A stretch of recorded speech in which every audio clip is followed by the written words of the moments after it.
Live from home number 90. Time flies when you're having fun. This tune's called The Rush. Can't wait to hear it myself.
Alright. I'm warmed up now. How are you doing, everybody? Let us know where you're tuning in from. It's always interesting reading the comments and learning about where everyone's listening from. This is a worldwide phenomenon, live streams like this. Well, it's that time of year, and I'm playing a lot of Christmas music at the moment. I'm giving people who want to learn my Christmas arrangements a nice head start before Christmas. I have an album called Christmas au Chalet, and it's a solo fingerstyle collection of instrumental Christmas arrangements. I'm quite proud of it. I released it last year, and you can purchase it on vinyl, just like this, or CD on my website if you'd like, joerobinson.com/Christmas. And I'm going to play the hit from this album, Jingle Bell Rock. I just posted it on TikTok, and I got almost 1 million hits on it now. People might be surprised to learn that TikTok's actually my biggest platform when it comes to people listening to my music, so go figure. Here's a bit of Jingle Bell Rock. A 1, a 2, a 1, 2, 3, 4.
Alright, Jingle Bell Rock.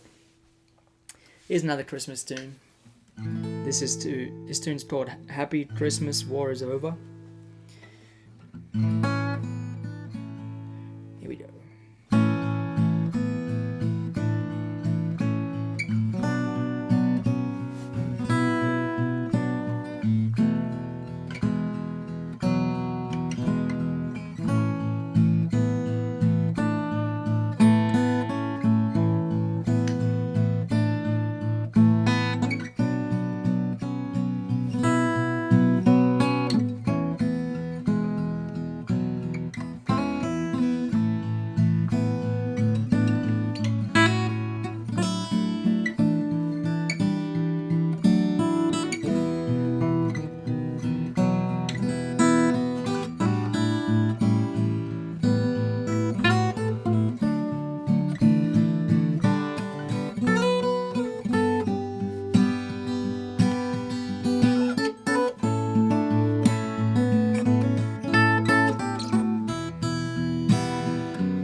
If you want to learn either of those tunes, Jingle Bell Rock or Happy Xmas War is Over, you can do so on my YouTube channel. I posted full lessons for them.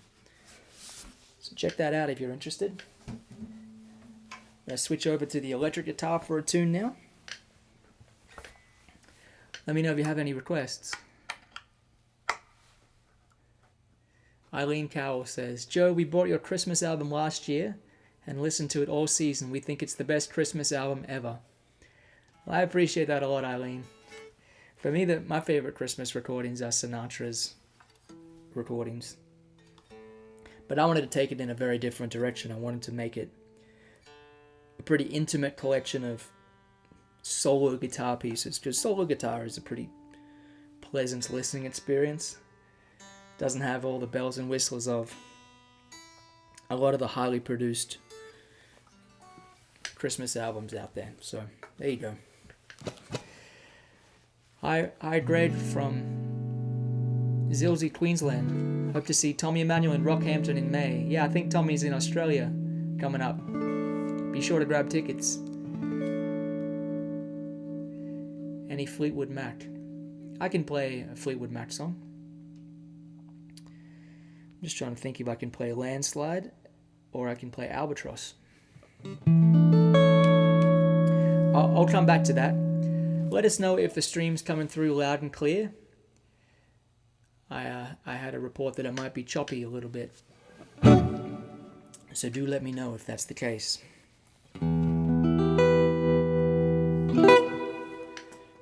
I'm going to play a song that I wrote during the pandemic. This song's called Borders. It's the title track off said album.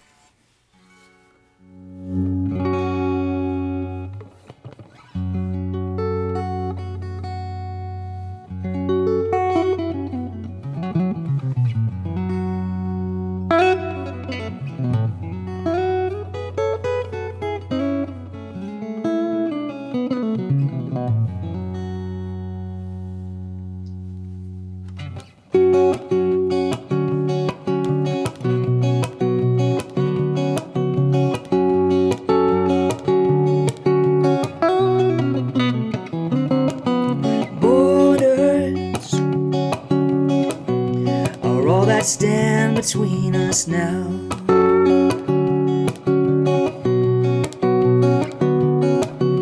Borders are keeping me from you somehow.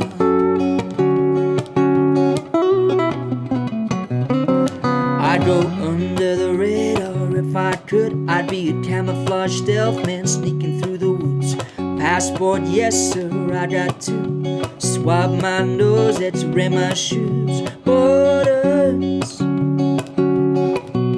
are all that stand between us now.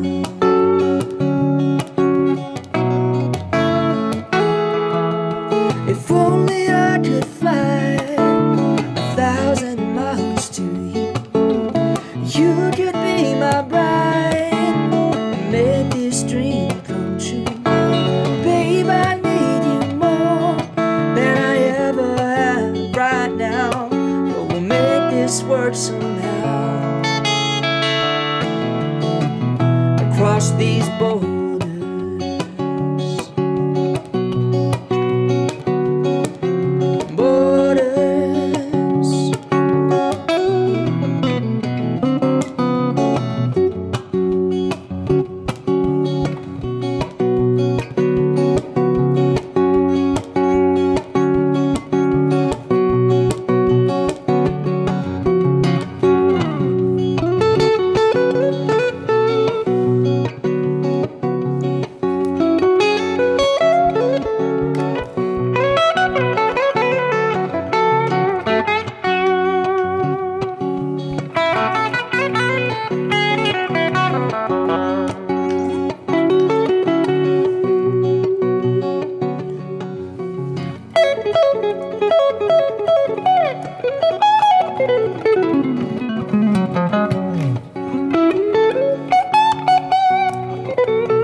little bit of an abbreviated version of the tune.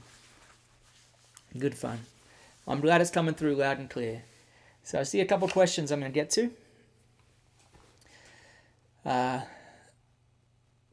L.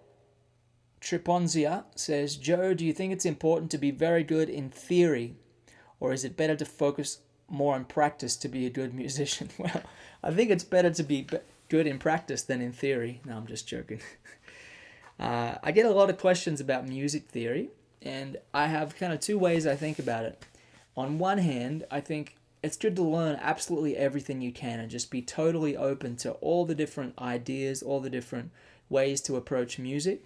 But I think it's important also not to get lost in the weeds.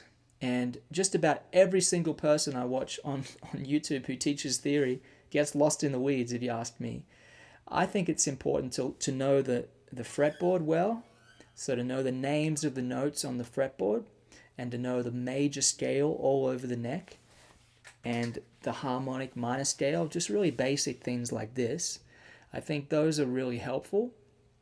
When it comes to like getting into really advanced theory concepts, I don't feel like that's necessary to express yourself musically.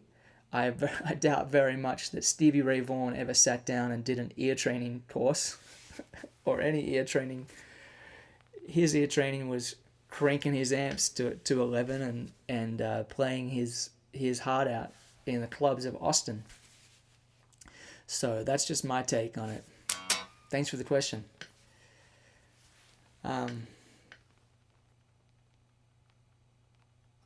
Everyone says it sounds good, I think. Yeah, people are asking about my right hand knuckle. I do have a bit of swelling in this knuckle, and I haven't quite figured out what's going on with it. I got to see a rheumatologist soon, because I do have a blood marker called HLA-B27, and that's connected to a lot of autoimmune issues that I've had ever since I was a young child. Well, actually, since I was in my adolescent years, and I had all kinds of different autoimmune things, and I'm a bit concerned that that's connected to an autoimmune issue, but I didn't injure it cutting down a tree. That's for sure. People, I was laughing at the comments about the picture I posted where we went and got a little Christmas tree. We got a permit from the Forestry Service and everything. It was all above board, and they told you the size of the tree and all the protocol for cutting it. But believe it or not, I've been cutting wood since before I've been playing the guitar. Because I grew up in a house where it was our only way to cook. We cooked on wood every single night, because if you didn't have any hot water. Because when we installed hot water in the house, which is when I was about 10 years old, 2001-ish, we had a fuel stove that heated the hot water. So Dad'd go out, Dad'd operate the chainsaw, but I'm really quite handy with an old block splitter. And so that was my job. I'd get out with a wheelbarrow, Dad'd find a fallen log and cut it with the chainsaw. Sometimes big trees. And I get out there with the block splitter and cut it into little tiny pieces, and then medium-sized pieces, and then large pieces. And I put it in the wheelbarrow, and I take it back to the house over and over again. And for a while, we had a tractor, and the tractor would tow it in a trailer. But then the tractor broke, so I had to do it in the wheelbarrow for quite a while.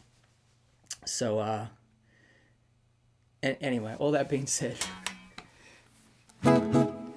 it's not an injury from a chainsaw.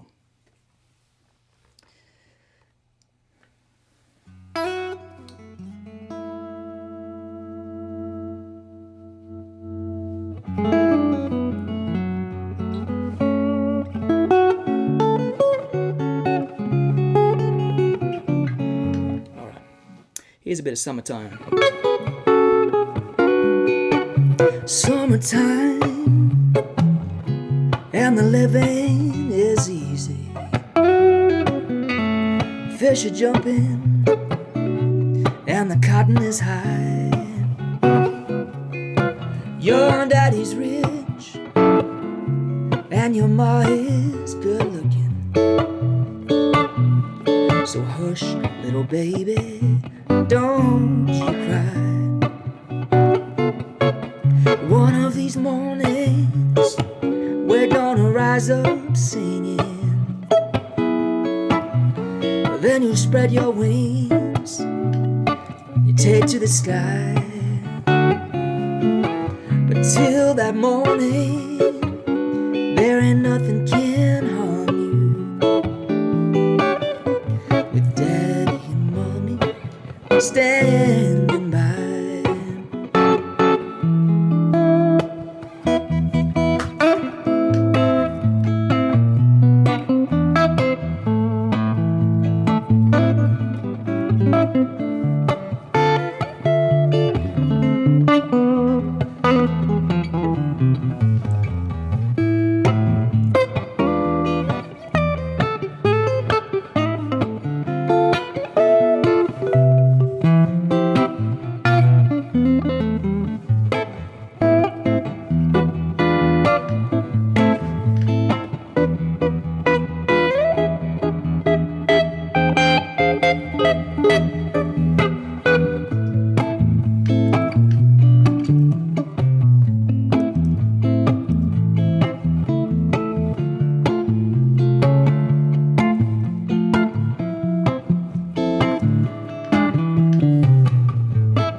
Thanks for the nice comments, everybody.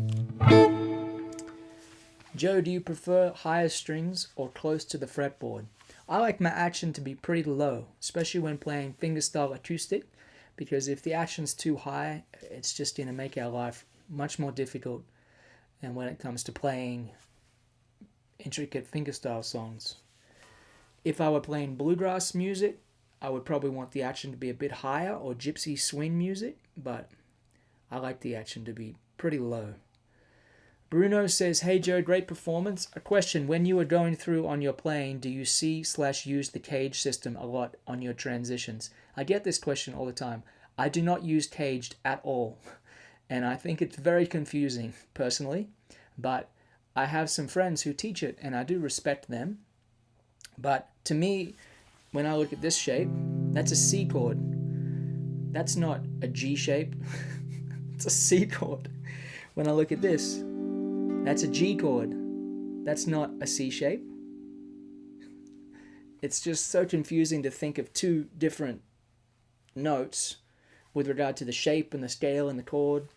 But I like to think that triads are more useful than cage. So the triads are learning like this.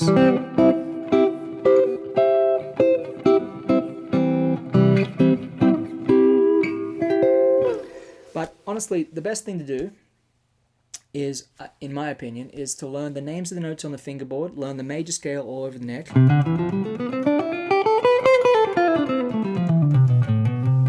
and learn some good songs. A lot of songs. Most people do not learn enough songs, in my opinion. You can spend all day working on scales and theory and all that stuff, but if you have a good repertoire of tunes, then you'll have a context to understand all the theory and things that you learn. So I don't think about caged. I saw a question about, do your hands stay limber with all the playing you do, or do you have particular stretching exercises? I have a course called Guitar Daily Exercises. That's just a real simple, easy course where I show you the left hand exercises I do to keep my left hand dexterity there, and the right hand exercises I do as well as stretching exercises that are very that have helped me for as long as I've been playing, really helped me build my technique. So you can check those out at invisibletechnique.com. The program is called Daily Exercises, and I think the information in that mini course is going to be information that if you take it on board and practice it regularly, you'll just see such tremendous growth in your playing. Because having a good technical foundation, learning a bunch of good songs, having a pretty basic understanding of music, chord structure, and I think the best way to get an understanding of chord structure is through learning a lot of songs. That's kind of my take on it. All right. I'll go back to the acoustic for a couple tunes.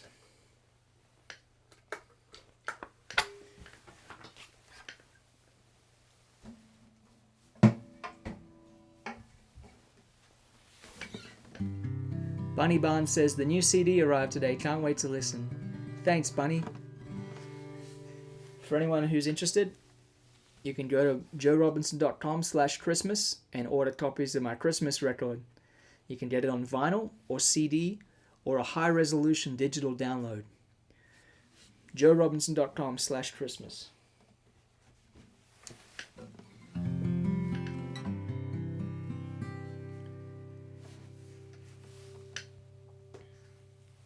Here's a song I've been trying to practice more. It's called Moon Road.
How's it going out there, everybody? Having a good time?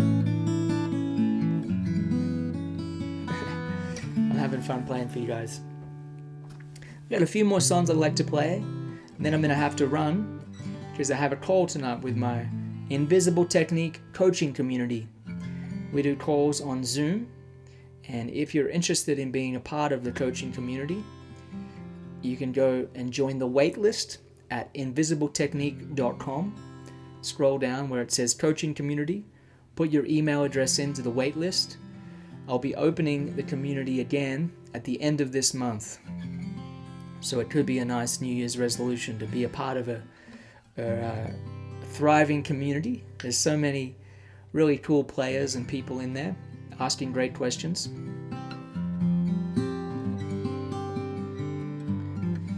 Many Vibes says, I couldn't sign up, my emails were rejected. That's very odd. I've not heard of that happening before. You can send an email to support@invisibletechnique.com and make sure you're on the list. Here's a Beatles tune.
Here's another Christmas tune. I posted a lesson for this on YouTube earlier today, actually, with free tab. So if you want to learn it, that's a nice, easy way to do so.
Brad Griffith says, what is the song that I love playing the most?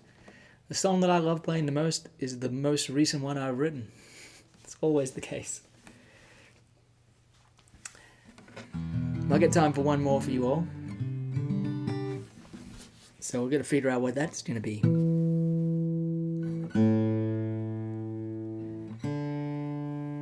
I'm going to try a bit of a different song, which is a spoken word tune.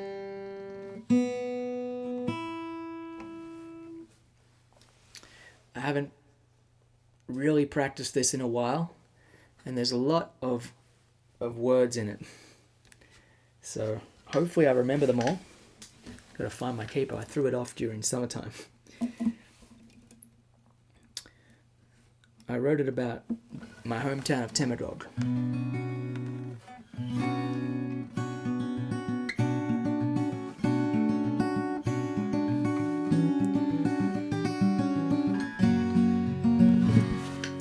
Temerdog is between the cracks of red dirt earth and the glistening Pacific. Wedged at the foothills of the Armadale tablelands, not every man has a table hand's plans or demands. A peaceful place, yet one of hardships. 91 I was born, raised on the Willy Willy Road, a 1.5 lane track at the time, dirt of course.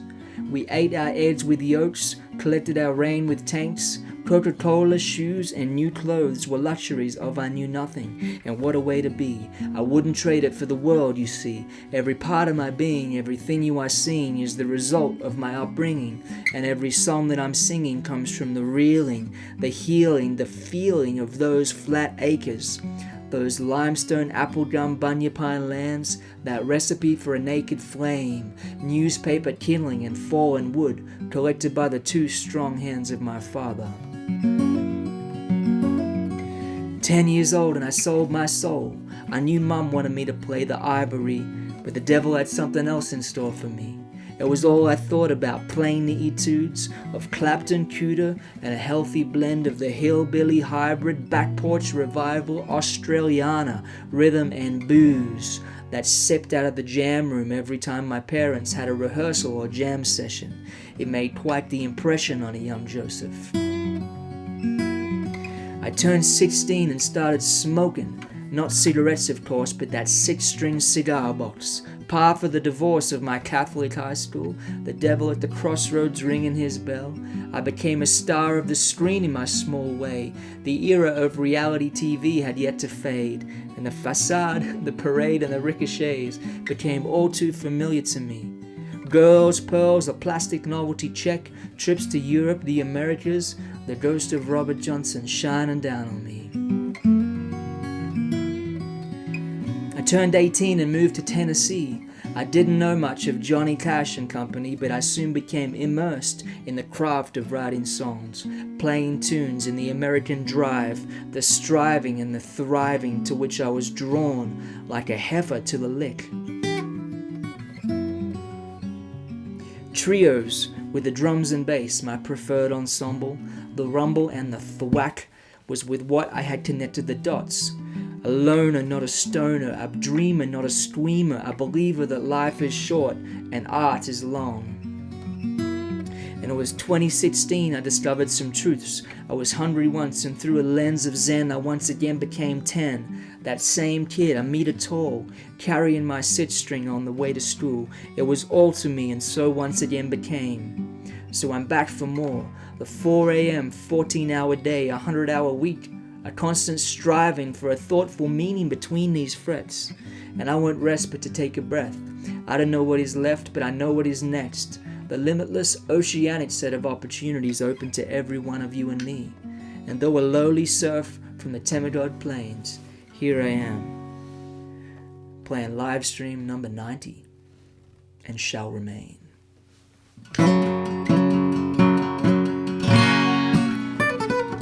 Whoops.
says, oops, I didn't hear an oops. Did anyone else hear an oops?